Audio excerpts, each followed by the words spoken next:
Doctor Rezaul Karim বেশ কিছু কথা বলছিলেন, তিনি পজিটিভ দেখছিলেন আলোচনার বিষয়গুলো, তারপরে আবার শেষের দিকে বলছিলেন যে পলিটিক্যাল ডিজাস্টার একটি শব্দ তিনি উচ্চারণ করেছেন, তিনি বলছিলেন, এবং সেই জায়গা থেকে উত্তরণের কথাও তিনি বলছেন। আসলে যে আমি আপনার কাছে যাওয়ার আগে মির্জা ফখরুলের ইসলাম আলমগীরের যে বক্তব্য আছে তার কিছু অংশ আমি উল্লেখ করতে চাই। বিএনপি মহাসচিব মির্জা ফখরুল ইসলাম আলমগীর বলেছেন, জুলাই সনদ বাস্তবায়নে জাতীয় ঐক্যমত্য কমিশনের সুপারিশে নোট অফ ডিসেন্ট পুরোপুরি উপেক্ষা করা হয়েছে, এটা ঐক্য হতে পারে না। তাহলে এই কমিশন কেন করা হয়েছিল? তিনি বললেন এটা জনগণের সাথে একটা প্রতারণা, রাজনৈতিক দলগুলোর সঙ্গে একটা প্রতারণা। প্রতারণার কথা বলেছেন, জনগণের সঙ্গে প্রতারণা, রাজনৈতিক দলগুলোর সঙ্গে একটি প্রতারণা। আপনি এই বক্তব্যের ব্যাপারে কি একমত কিনা? ধন্যবাদ আপনাকে, ধন্যবাদ দর্শক শ্রোতাদেরকে, আমার সাথে আলোচকের শুভেচ্ছা। বাংলাদেশের রাজনীতিতে আসলে কতগুলো গুণগত পরিবর্তনের একটা আকাঙ্ক্ষা এবং সম্ভাবনা তৈরি হয়েছিল জুলাইয়ের মধ্য দিয়ে। আমাদের রাজনীতিতে পরতে পরতে যেমনি অন্ধকার জমেছে, একই সাথে প্রচুর আবর্জনা জমে আছে। এই আবর্জনাটা আমরা যখন কথা বলতে যাই তখন আমরা বলি গত 15 বছর। গত 15 বছরে এখানে আবর্জনার পরিমাণটা অনেক বেশি ছিল, কিন্তু আপনি একেবারে 50-55 বছরে আপনি দেখবেন ইতিহাস পর্যালোচনা করলে প্রচুর আবর্জনা জমেছে। ঢাকা শহরে প্রতিদিন প্রচুর গার্বেজ আমরা রাস্তায় দেখি, কিন্তু ঠিক কোরবানির সময় যে 3 দিন এই পরিমাণটা কিন্তু অনেকটা বেড়ে যায়, এবং তখন সিটি কর্পোরেশনকে একেবারে 24 ঘন্টা সমস্ত অন্যান্য কার্যক্রম বন্ধ করে দিয়ে কাজটা করতে হয়। আমি 15 বছরটাকে ওই যে কোরবানির সময়ের 3 দিনের তার সাথে আমি তুলনা করছি। এখন এই আবর্জনাগুলো দূর করার জন্য আমাদের কতগুলো আন্তরিক উদ্যোগ থাকতে হবে। এই উদ্যোগটা থাকতে হবে পলিটিক্যাল পার্টিকে, কিন্তু কেউকে না কেউকে এটিকে লিড করতে হবে। লিডটা কে করবে? লিডটা করবে হচ্ছে গভর্নমেন্ট। কিন্তু আমি দেখতে পেয়েছি কথা বলা হচ্ছে, পলিটিক্যাল পার্টিগুলোর মধ্যে কতগুলো আর্টিফিশিয়াল ইউনিটি যেমন আছে, আবার পাবলিকের সাথে এক ধরনের ঠাট্টা করারও অভিজ্ঞতাও আছে। যেমন আপনি দেখছেন যে যখন বদ্ধ ঘরের মধ্যে পরস্পরের মধ্যে যে এত সৌহার্দ্য, এত ভালোবাসা দেখা যাচ্ছে ছবিগুলো দেখেছি টেলিভিশনের। হ্যাঁ, ধরেন যে ওই যে স্যান্ডউইচ ভাগাভাগি করে খাচ্ছেন, কিন্তু রাস্তায় এসে একজন আর একজনের বিরুদ্ধে টেলিফোনে আড়ি পাতার থেকে শুরু করে বহু অভিযোগ করছেন। এটা কেন? আমার ব্যক্তিগত প্রশ্ন শরীফ ভাই, যে এইগুলো কেন আমরা ভেতরে একরকম দেখি, বাইরে আর একরকম? এটার কারণটা হচ্ছে এই জুলাইটাকে যে যার পার্সপেক্টিভ থেকে বিশ্লেষণ করছে এবং এর ভেতর থেকে ফলাফলটা নিজের ঘরে নিতে যাচ্ছে। এই জুলাইয়ে আমি আপনাকে উদাহরণ হিসাবে বলি, এই জুলাইয়ে কন্ট্রিবিউশনের দিক থেকে যদি আপনি দেখেন, সব থেকে বেশি কন্ট্রিবিউশন ছিল গরিব মানুষের। গরিব মানুষের যত সংখ্যক মানুষ হত্যাকাণ্ডের শিকার হয়েছে তার প্রায় 60-70% মানুষ হচ্ছে গরিব মানুষ, যাদের অনেকে জুলাইয়ে পুলিশের গুলিতে মারা গেছেন, কিন্তু তার মরদেহটা এখান থেকে ফেনীতে নিয়ে যাওয়ার জন্য সেই অ্যাবিলিটি, সেই ক্যাপাসিটি ওই পরিবারটি ছিল না। আহত যারা, তাদের স্বজনের কাছ থেকে, প্রতিবেশীর কাছ থেকে টাকা ধার করে, লোন করে মরদেহটি নিয়ে গেছেন এবং দাফন করেছেন। সেই মানুষগুলো যখন মিরপুরে আগুন লেগে 16 জন মানুষ পুড়ে মারা যায়, এই রাজনৈতিক দলগুলোর বাইরে যারা সরকারে আছেন, রাজনৈতিক দলগুলোর ভেতর থেকে আমরা দেখেছি জামাত এবং বিএনপির পক্ষ থেকে তাদেরকে আর্থিক সহায়তা করা হয়েছে। কিন্তু আপনাকে জিজ্ঞেস করি, আমাদের এখানে সহনশীলতা, অসভ্যতার থেকে আলোর পথে যাত্রার যে ধরনের বক্তব্যগুলো শুনি, সরকারের স্টেপের সঙ্গে, সরকারের অ্যাক্টিভিটির সঙ্গে সেটা কি মেলে? 16 জন মানুষ মারা গেল, আমাদের সরকারের পক্ষ থেকে কারো কি তাদের সাথে দেখা করা উচিত ছিল না?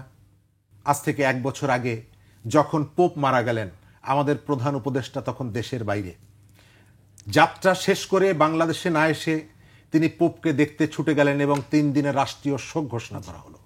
কিন্তু আমাদের যে মানুষগুলো মারা গেল, তাদের জন্য রাষ্ট্রের শোকের কোনো প্রয়োজন নেই, কিন্তু একটা সহানুভূতি তো জায়গার দরকার ছিল। আপনি মাইলস্টোন কলেজে যেদিন বিমান পড়ে মানুষ মারা গেল, আমাদের সন্তানরা মারা গেল, সারা দেশে রাষ্ট্রীয় শোক, সরকারের যে আয়োজন সেখানে কোনো রাষ্ট্রীয় শোক নেই। আমরা বিকালবেলায় দেখলাম পলিটিশিয়ানদের সাথে তারা জুস পান করছেন। তো আমি যে ব্যবস্থাটা এখানে এস্টাবলিশ করলাম জুলাইয়ের পরে, এই জায়গাটায় তারা কি তাদের গুরুত্ব অথবা তাদের মর্যাদা এটিকে তারা অনুধাবন করতে পেরেছে? না। যদি পারতেন তাহলে আজকে এই অবস্থায় এসে আপনার প্রতিনিয়ত যে ডিবেটগুলো ক্রিয়েট করছেন, যে ডিবেটগুলো তৈরি হচ্ছে, এটি হতো না। আপনি প্রথম ডিবেটটা হচ্ছে আপনি আপনার কনস্টিটিউশন এটি রিফর্ম করবেন, নতুন কনস্টিটিউশন নিয়ে আসবেন, অনেক কিছুই করতে পারেন। আপনি এই কাজটা শুরু করলেন যাকে দিয়ে তার সিটিজেনশিপ নিয়ে প্রশ্ন আছে, তার নাগরিকত্ব নিয়ে প্রশ্ন আছে। আপনার এই জায়গাটায় এই কাজটি করার জন্য আমি অবশ্যই মনে করি যে একটা অভ্যুত্থানের ভেতর থেকে প্রায় 1000 খানেক মানুষের আত্মদানের ভেতর থেকে যে সুযোগটা এসেছে সেটিকে আপনার উচিত ছিল যতটা সম্ভব বিতর্ক মুক্ত রাখা। আপনি সেটি শুরুটা করলেন একটা বিতর্কের ভেতর থেকে, এবং ইতিহাস যতদিন থাকবে আপনি কি এটি মুছে ফেলতে পারবেন? মুছে ফেলতে পারবেন না। নাম্বার 2, আজকে এই বিতর্কটা কেন হচ্ছে? যখন ঐক্যমত্য কমিশন প্রথম দিন উদ্বোধন হলো, উদ্বোধনে কি বলেছিলেন আমাদের প্রধান উপদেষ্টা? যে সমস্ত পয়েন্টে পলিটিক্যাল পার্টিগুলো একটা জায়গায় আসবেন সেগুলোকে নিয়েই সংস্কারটা করব। তো এই গতকালকে যে কমিশন যে কাজগুলো করছে, এই কমিশনের তো প্রধান তিনি। তাহলে তিনি ওই যে প্রতিশ্রুতিটা দিয়েছিলেন, এখনকার অ্যাক্টিভিটির সঙ্গে সেই প্রতিশ্রুতি কি মিলছে?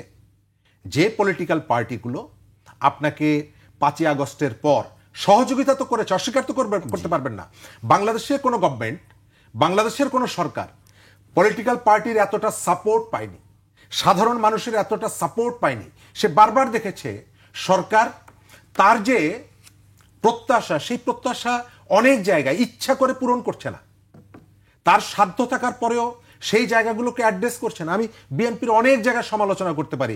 সারা দেশে বিএনপি একটা নারকীয় অবস্থা তৈরি করেছে, অনেক নেতাকর্মী। গত পরশুদিনও দেখলাম চট্টগ্রামে নিজেরা গোলাগুলি করে মারা গেছে। কিন্তু এটি তো সত্য যে গত গণ অভ্যুত্থানে 15 বছরে বিএনপির সীমাহীন আত্মত্যাগ আছে। এটিকে আপনি অস্বীকার করবেন? ইলিয়াস আলী, চৌধুরী আলম সহ অসংখ্য নেতা, বিএনপির এখন আমি ক্রিটিক করতে পারি, বিএনপির অসংখ্য নেতা তারা তাদের আত্মদানের মধ্য দিয়ে শেখ হাসিনার শাসনকে তো মানুষের সামনে তুলে ধরেছেন যে আমরা একটা দানবীয় শাসনের মধ্যে আছি। জি। তো এখন রাজনৈতিক দলগুলোর পক্ষ থেকে ডক্টর ইউনূসের সরকার সম্পর্কে, তার ইনিশিয়েটিভ সম্পর্কে, আমাদের এই গণ অভ্যুত্থানের যারা সামনে ছিলেন তারা তো ছাত্র, তারা তো একটা রাজনৈতিক দল করেছেন। তো তার সাথে, সেই দলটির সাথে সরকার একটা সম্পর্ক মেনটেন করতে পারছে না কেন? তাদের সঙ্গে এই ধরনের একটা জায়গায় এসে আপনি যদি বলেন বিপ্লব, আপনি যদি বলেন পরিবর্তন, অভ্যুত্থান, তো সেই অভ্যুত্থানের সেক্টর কমান্ডার যারা, সেই সেক্টর কমান্ডাররা কেন আপনার সেই মেইন অনুষ্ঠানে যান না? এর আগে যখন আপনি আর একটা অনুষ্ঠান করলেন, তারা সবাই কক্সবাজার ঘুরতে চলে গেলেন, কারণ হচ্ছে এখানে উপস্থিত থাকার সেই ধরনের তাগিদও তারা অনুভব করছে না। এই যে ক্রিটিকগুলো, এই ক্রিটিকগুলোকে আমি পলিটিক্যাল পার্টিকে করব নাকি সরকারকে করব? আমি মনে করি সরকারকে করব। কেন? কারণ হচ্ছে আপনি খেলার যে ওই যেটা বললেন, যাকে আপনি দায়িত্বটা দিয়েছেন, তিনি প্রপারলি এটিকে কন্ডাক্ট করতে পারছেন না, তিনি প্রপারলি এর গুরুত্বটা অনুধাবন করতে পারছেন না। আপনি এই ধরনের একটা ইম্পর্টেন্ট ইস্যু যার সাথে কনস্টিটিউশনের সম্পর্ক আছে, আপনার যখন যেদিন আপনি লাস্ট এই যে সংসদের সামনে জুলাই অভ্যুত্থানে অংশগ্রহণকারীরা যে ঢিলাঢিলি করলো, আপনি তাড়াতাড়ি ডেকে বললেন যে এই জিনিসটাও আমি এটার সাথে যুক্ত করে দিব। মানে যে যেখান থেকে গিয়ে বলছে, তো এদের বিষয়টা তো আপনার ফার্স্ট প্রায়োরিটি থাকার কথা ছিল। জুলাই যোদ্ধাদের ইস্যুটাকে আপনার সবার আগে, এটিকে তো আপনি ভাববেন, আপনি ভাবলেন না। ভাবলেন কখন? যখন তারা ঢিলাঢিলি করলো। ঢিলাঢিলি না করলে তখন পর্যন্ত আপনি